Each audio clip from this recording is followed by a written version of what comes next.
My name is Anton. Probably you do not know me. So I am a Ukrainian. I have a wife and a son that I really love. We are all from Ukraine. So today I wanted to share with you my story of what it is like to be Ukrainian for me personally. Our family was living in Lviv for several years. My son was born there. He's already 8 years old. And we were living happily until April 2021. That is when my son was diagnosed with cancer, namely osteosarcoma. So this is a very aggressive type of cancer that is pretty hard to treat. We were fully lost. We did not know what to do. The clinics, like those clinics that are working internationally, that are having a lot of experience, they are very expensive. And actually, when your child's life is threatened like that, all your hopes, all your plans, they do not matter anymore. And everything becomes black and white. The world just collapses to one single dot. And then there was support from people around us. Our friends have started a fundraise for treating my son. And just in 2 weeks, we had enough money to start treatment in a Spanish Clínica Universidad de Navarra, Spanish clinics. Another Ukrainian who is currently living in Spain. He is a manager in these clinics. He did miracles, and we just in a couple of days we had all permits, and everything was ready to accept us. And all those people, Ukrainians, who were helping us, who were saying their prayers for our son, they were sending us money to support his treatment. They didn't even know us, and they did so much to help us. They made all that possible. So just in 2 weeks, we were able to travel to Spain. Unfortunately, our first stop was Barcelona, and we didn't know much about the city, which allowed some bad people to rob us. They have stolen our computers, a substantial amount of donations, but not enough to do big problems, luckily, for our treatment. And there was a feeling that no one cares, because police just told me to write, a report, and nothing since then. And that's already 2 years almost. So, but then again, there were Ukrainians in Barcelona who decided to help us. There was a man. He spent his, I think that was Sunday. He spent almost whole Sunday scraping the dumpsters all over the streets that were around the place that we were robbed, because there were also documents that we had missing. And other people helped us to find the place where my backpack was opened, and we didn't find much, but we found a part of documents. That was just so terrible. These Ukrainians, they helped us to find a shelter in Barcelona, because we didn't plan this in advance. After that, we traveled to another city where we were taking the treatment. That's Pamplona, where the clinics is located, and another Ukrainian has met us and helped us to navigate around the city and find our hotel. And Spain, for first several days, Spain was Ukrainian speaking for us. That is insane. But that support that Ukrainians are giving to each other in harsh moments, that was shown to us. The treatment we were undergoing. This was a terrible thing. Surgeries, chemotherapies, and for you are only 6 years old at that moment, son. That was very. We were holding up, but barely.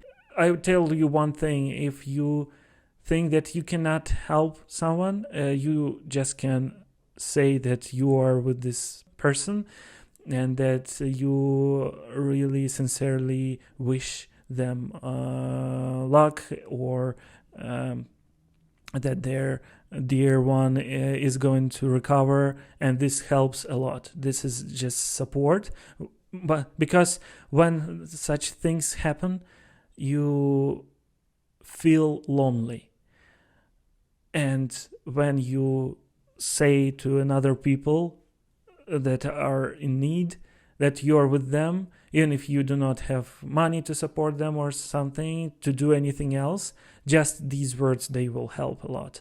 So thanks to really professional doctors calculating the chemotherapies, with doing the surgeries, they did excellent job. On December, we finally could come home. We were very happy to be back. Again, our friends, they did tremendous job greeting us back, and we were happy. We were happy that this has ended, even though osteosarcoma is such a thing that you have just wait to be sure that everything will go well. So there is a 30% chance that the disease will come back in 5 years. So we have 4 years left to hold, and we just have to check that everything is fine. So, but regardless, we were happy to be back. Like very bright moments I was spending time with our loved ones, dear ones, and our friends. And then in the end of February 2022, on February 24th, there was a call from my father in the morning, and he said there is a raid alarm in Lviv, where we were. I said, "What are you talking about?" He said, "Just check it out." And outside, I opened the window, and then there was this sound. Again, we didn't know what to do. The war is upon us, upon the whole country. We were lucky to meet it in Lviv. But with all that thing about saying that the Ukraine will be overtaken in 3 days, we knew that this is not true. But anyway, we didn't feel by any means. We didn't feel in safety. We were going into shelter with our son, who his leg was reconstructed by surgeons, and it didn't heal by that time. It still is recovering, and we were going into the basement. That was terrible, and seeing people being first, that was a panic. We also were panicking.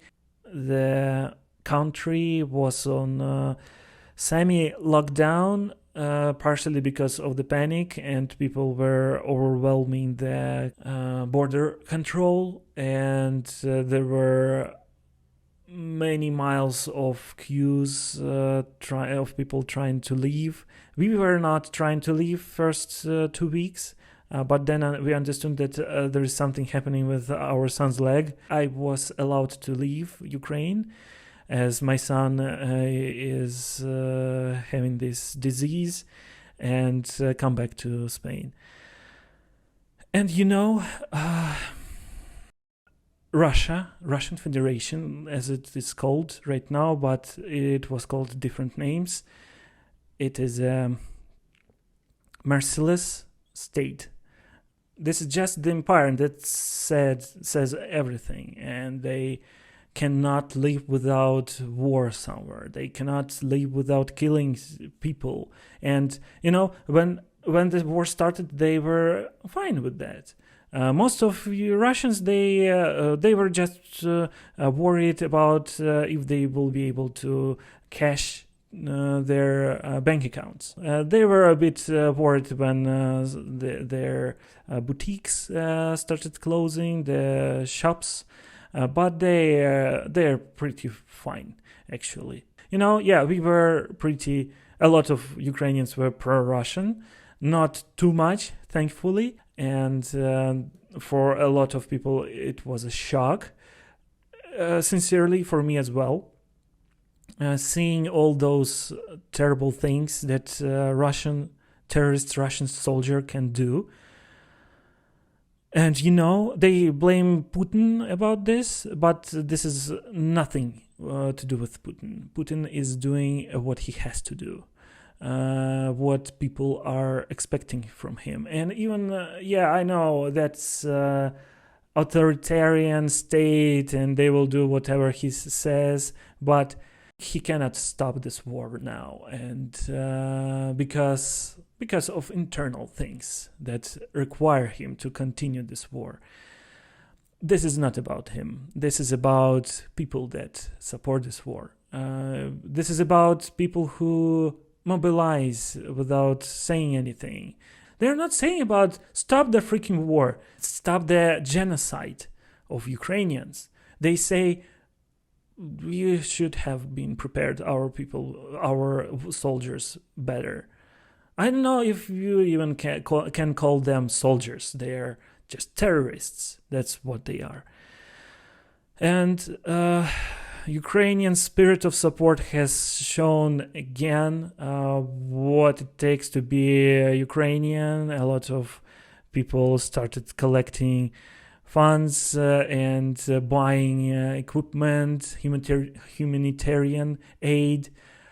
Thanks to, of course, Europeans are providing a lot of help, humanitarian, and currently with armaments, the whole Western world is supporting us, and we are extremely grateful for this. But Ukrainians who have bought a satellite by fundraisal campaign, that is insane. This just, I like to say that these times are both most terrible and most inspiring to be Ukrainian right now. So currently we still live in Spain because my son's leg is still undergoing the recovery. After the chemotherapy, bones do not grow well, and but we are doing our best. So hopefully soon we will come back to peaceful home again. Thank you for listening to me, and this was kind of a confession for me. And now I'm really thankful to you for listening to me. And support Ukraine, and never forget what these terrorists are doing. Thank you.